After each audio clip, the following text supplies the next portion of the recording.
Hello and welcome back to my channel. I hope you're all doing well. Today we are going to do pumpkin scones. I love scones. They're very versatile for me. You can have them with tea, you can have them as a snack, post-workout as well. It's just really nice and pumpkin makes them even better. Let's look at our ingredients. So I have all-purpose flour here, okay, around 2 cups.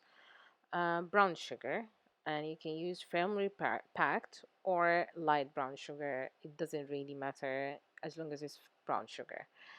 Some chocolate chips. Chocolate makes everybody happy, I think. And you can also use dark chocolate or milk chocolate or semi-sweet, whatever you prefer. I have around a third a cup of yogurt here and some pumpkin puree. This is around half a cup. And some cold butter as well, unsalted, very cold. Now let's talk spices. So I have here ginger, cinnamon, nutmeg, baking powder, and baking soda, and some salt. Very important to add the salt to anything, especially um, baked stuff, because I think it just judge out the taste and the flavors, and it just makes it better. Okay, I'm going to start by adding the dry ingredients, the flour and the sugar and the spices, and using a whisk I will just move them around just in case there are any kind of lumps in the brown sugar, to get rid of them and also to distribute our leaveners better in the flour mix. Okay, now let's talk about the wet ingredients. They are supposed to be very cold. Very important. The butter should be cold, the yogurt should be cold, the pumpkin puree should be cold. Just if you really want to have that kind of flakiness in the scones and the buttery feeling, and like just similar to the technique of the croissant, so everything has to be very cold to get those layers. So I'm adding here the pumpkin puree to the yogurt. Mix, mix, mix. Now, before adding that to the flour, I will be adding the butter into the flour. And also, same thing that we said earlier, if you want the layers, we want the flakiness, then we are going to use the same technique as the pie dough or the croissant, which is having those very small little pieces of butter in the mix. I'm going to start by mixing the butter with the flour just to kind of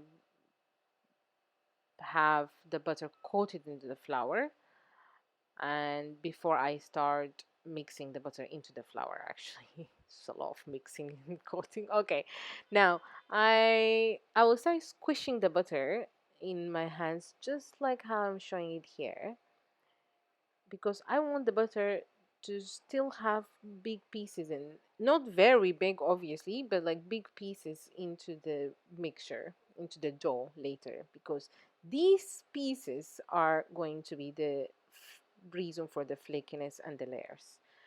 I'll continue till the dough looks like sandy before adding the pumpkin and the yogurt. Now using my hand, I'm going to fold the dough, the flour into the wet ingredients. No kneading here, just folding, incorporating everything together. Once I feel like my dough is ready, which you're gonna see now, like everything is mixed in but not kneaded, then I will add the chocolate chips. Okay, the dough should resemble Play-Doh, I would say. So you can continue adding more flour if you need to, but you don't want to overwork your dough. Okay, transferring everything to the counter or to the workspace. And then now I'm going to try to mix the chocolate chips inside the dough. Okay, again, I'm just folding the dough into each other and just mixing the chocolate chip while I'm doing that. Okay, till I reach this point, and now I'm going to add more flour and I'm going to flatten the dough using my hands. And now we're going to do a technique that is called the latter, which folding the two ends of the dough on each other. So first end, fold it. Now more flour. Now we're going to fold the second end. This is going to help with creating the layers again. Now I'm going to do this around 3 times. And if you feel like your dough is getting, like the temperature is getting hotter of the dough at any point, you can just take the dough, put it in the fridge for a few minutes or like maybe 5 to 10 minutes and then take it out, or the freezer, and then continue to work with it because we're worried about the temperature here. Now I divided my dough into two small like pieces and wrap them in film. Put them in the fridge for around 30 minutes. Or you can put them in the freezer for like 10 minutes. Now, after I took it out, took one out, now one part, I again flattened it on the surface, and I want it to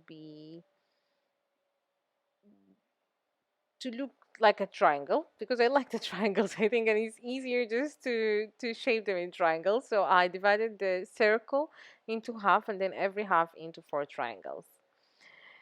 And I have a baking sheet here that is lined with some parchment paper, and I have my oven preheated to 290, not 200, 190, and I'm going to bake the scones for around 20 to 25 minutes. And you need to put them also away from each other, give them some space because they are going to grow into the oven. Okay, and here are our scones. They're ready, and their color is amazing. Okay, and you just leave them on a rack just to cool down a little bit, and they stay like I think they can last out of the fridge for 3 days. I think this is the longest I have left them, and then you can keep them in the fridge as well. Have them with some tea because they taste amazing.